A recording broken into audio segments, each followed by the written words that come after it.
we just had a master class, a big concert with Andreas Klein, wonderful concert pianist, and he gave a master class to our students, and he talked about practicing from memory, and that it feels different. And again, we need to practice in a variety of ways. If you only practice one way, one tempo, one dynamic level, then what happens if you are a little faster?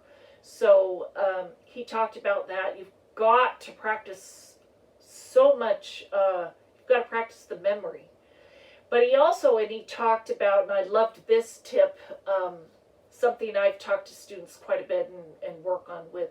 He said,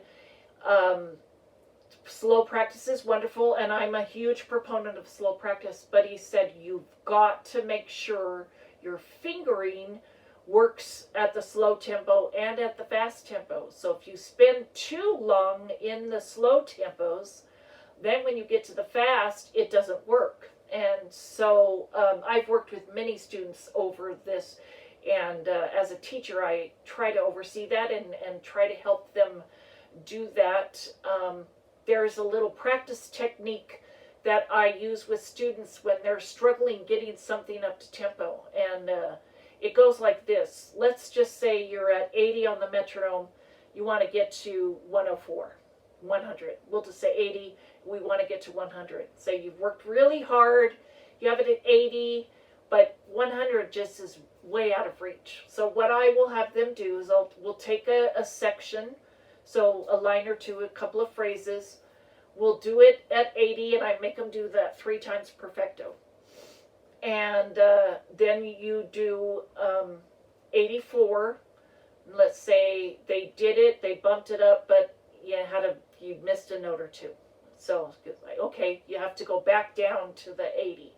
So anytime you move up a notch on the metronome and we have a glitch, got to go back down. So we go to 80 and we do 3 times perfecto. So the other thing is you can, while you're doing this, and you can just inch your way up the metronome, 80, 84, 88, 92, 96, 100. But you've got to do 3 times perfect, and it's 3 times in a row perfectly. And as a teacher, a student, you can choose any number. 3 is a minimum. That's what I tell students. You can do a lot more than that. One thing that's wonderful to do is in between those, you can flip up to performance tempo. So you have 80, you've done that 3 times perfect. Flip it up to 100, and you'll probably fall apart because you're not ready for that. Then go back down. You've done the 80 3 times perfectly, and then you do 84, and it was pretty good, but you do it, so you get that 3 times perfectly.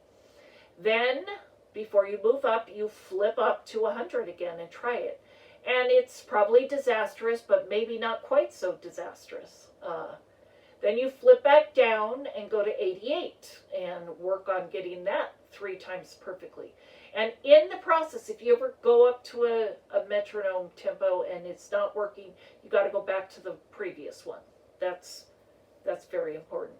So we do that, and we finally get 88, and then we flip up to 100 again, and actually 100's getting a little better. It's not perfect, but it's getting a little better. Then you flip down, and you go to 92 and say, it's not very good. Oh. So go back to 88. So do that, and then get the 88 3 times. Flip up to 100 in between, and by doing that goal tempo, it gets better and better. Flip back to 92, and then you work on it. You get it 3 times. Flip up to 100, and then 96, and then by that time you're probably home free. So I love this technique. I did it with a student years ago. He came in my office and he said, I just cannot get this piece. I can't get this up to tempo. And there's usually, a big chunk of a section that's more difficult. So I did that with him right there for a few minutes, and he was amazed. And it helped. It helped him get it up to tempo. And again, you just flip up to your goal tempo in between, moving up incrementally, and it's a lifesaver. So there you go, little tips on memory and tempo and performing and no stopping, if you will. Thank you.